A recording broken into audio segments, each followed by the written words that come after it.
তো নমস্কার বন্ধু, আমার নাম সায়েদ আলম। এডিট জোন বাংলা থেকে সবাইকে স্বাগতম জানাই। আমার এডিট জোন বাংলা চ্যানেলটি সবাই সাবস্ক্রাইব করে রাখবেন এবং অল বাটনটি অন করে রাখবেন, যাতে আমি যে কোনো ভিডিও পোস্ট করলে সবার আগে তোমার কাছে নোটিফিকেশনটা চলে আসে। আমি শেখাবো অ্যাডোব ফটোশপ 7-এ কীভাবে পাসপোর্ট ফটো ক্রিয়েট করা হয় বা তৈরি করা হয়। সাধারণত সবার কাজে লাগে, সবারই ছোটোখাটো স্টুডিও আছে, তো পাসপোর্ট ফটো বানানোটা একটু টাফ হয়ে যায় অনেকের ক্ষেত্রে। তাদের জন্য আজকে আমি দেখাচ্ছি একটা নর্মাল ফটো থেকে কিভাবে পাসপোর্ট ফটো রূপান্তর করা যায়, ব্যাকগ্রাউন্ড চেঞ্জ করে 12 কপি কিভাবে বানানো হয়। তো বন্ধুরা চলুন দেখে নেওয়া যাক।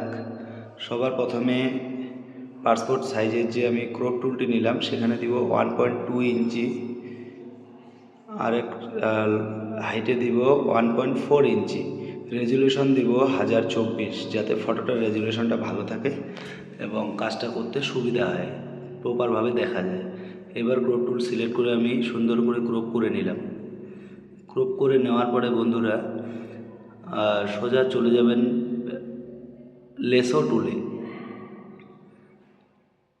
তো লেসো টুলে গেলে কি হবে, ফটোটা সুন্দর করে ব্যাকগ্রাউন্ডটা কিন্তু কাট করা যাবে। আমি জুম করে দেখিয়ে দেব কিভাবে লেসো টুলটা দিয়ে ব্যাকগ্রাউন্ডটা চেঞ্জ করা হয়, ফটোটা কাটিং করা হয়। তো বন্ধুরা ভিডিওটা ভালো লাগলে অবশ্যই লাইক কমেন্ট করবেন আর সাবস্ক্রাইব করে রাখবেন, অল বাটনটা অন করে রাখবেন, যাতে নতুন ভিডিও পোস্ট করলেই সবার আগে তোমাদের কাছে পৌঁছে যায় নোটিফিকেশনটা। তো এবার আমি জুম করব, জুম করে দেখাচ্ছি। চলেন বন্ধুরা, এই জুম করে নিলাম এবং লেসো টুলটা আমি নিয়ে নিব। এই একটা টুল ছিল অটো সিলেকশন, সেটা অ্যাকচুয়ালি ফটোশপ 7-এ ঠিকঠাক কাজ করে না। আমি দেখিয়ে দিচ্ছি একবার, এই যে একবারে কাজ করছে না, সেটা অ্যাডোবি CS3 হলে কাজ করতো। তো যেহেতু অ্যাডোবি 7 এটাতে একদম শর্টকাটে কীভাবে হবে আমি সেটাই দেখিয়ে দিচ্ছি। লেসো টুলটা সিলেক্ট করার পরে তোমরা জাস্ট লেফট ক্লিক করে মাউস দিয়ে সুন্দর করে টাচ করতে থাকো, যেখানে যেখানে কাটিং করবে সুন্দর করে নিয়ে যাও, আস্তে আস্তে নিয়ে যাও, কোনো ব্যাপার না, একটা ফটো বানাতে এমন বেশি সময় লাগে না। সুন্দর করে কেটে নিচ্ছি, দেখতেই পাচ্ছেন বন্ধুরা কীভাবে কাটিং হচ্ছে।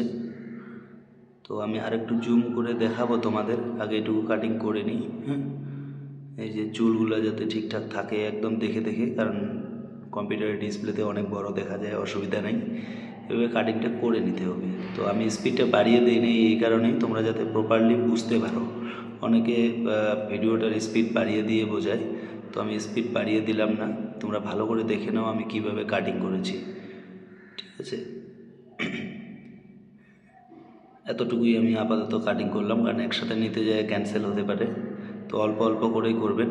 এই যে সিলেক্ট হয়ে গেল, সিলেক্ট হওয়ার পরে বন্ধুরা ফেদারে যাবেন, ফেদারে যেয়ে ফেদারের যে এখানে 1 করে দেবেন,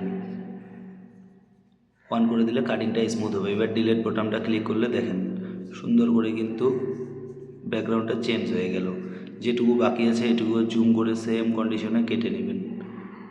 কাটিংটা সবসময় চেষ্টা করবেন মনোযোগ লাগিয়ে কাটিং করার, যাতে কোনো রকম যেটা সাবজেক্ট সেটা যাতে কোনো রকম কেটে না যায়। যে সাবজেক্টটা নিয়ে ফটোটা বানাচ্ছেন সাবজেক্টটা যাতে একদম প্রপারলি থাকে, দরকার পড়লে আরও জুম করে নেবেন, সুন্দরভাবে কিন্তু কাটিং করতে পারবেন।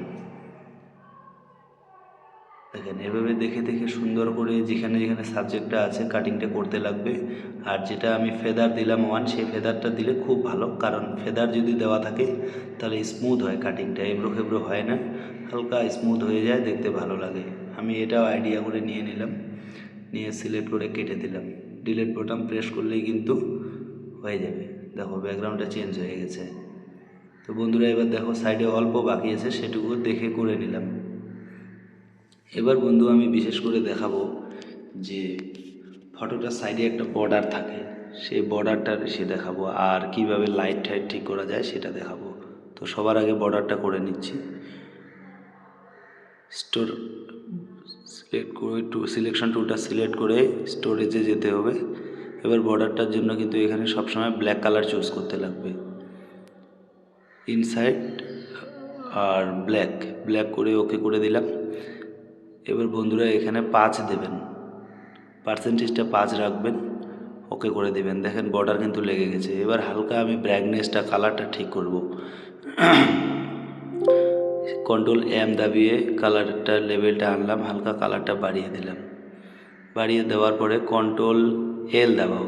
এল দাবালে কিন্তু এই লেভেলটা চলে আসে। এখানে হালকা এভাবে শ্যাডো ট্যাডোগুলো দেখে নিজের আইডিয়া মতো করে নিতে হবে। একটু ব্লু কালারটা দিলে ভালো হয় দেখতে। ওকে, তো দেখো বন্ধুরা, খুব সুন্দরভাবে কিন্তু ফটোটা হয়ে গেছে। আমি এরপরের ভিডিওতে তোমাদের দেখাবো কীভাবে ফেসটা এডিট করা হয়। এবারে সর্বপ্রথমে তুমি 4:6:1024 দিয়ে একটা পেজ বানিয়ে নাও। 1024 দিয়ে পেজটা বানিয়ে নেওয়ার পরে বন্ধুরা সোজা সিলেকশন টুল যে আছে স্ক্রল করে শুধু জাস্ট ফটোটাকে ড্র্যাগ অ্যান্ড ড্রপ করে পেজে নিয়ে আসো। ফটোটা পেজে নিয়ে আসলাম। এবারে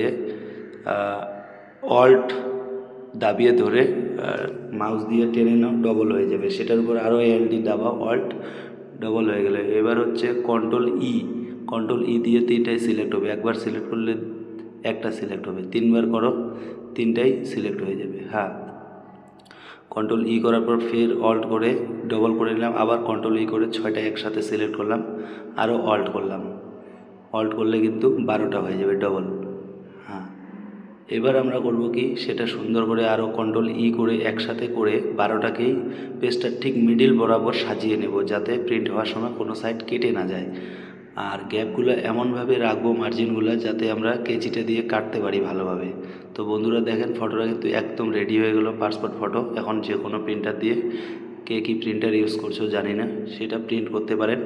আর কে কী প্রিন্টার ইউজ করছেন একবার আমাকে কমেন্টে জানাবেন। আমি অবশ্যই ওই প্রিন্টারের প্রিন্ট সেটিংটাও দেখিয়ে দেব, কিভাবে প্রিন্ট করলে ফটো সব থেকে সুন্দর ও ভালো কোয়ালিটির হয়।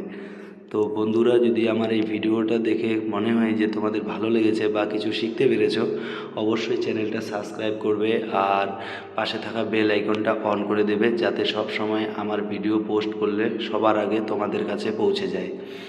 তো বন্ধুরা, আজকে আমি এতটুকুই দেখাবো। এই ভিডিওটাই আমার প্রথম ভিডিও।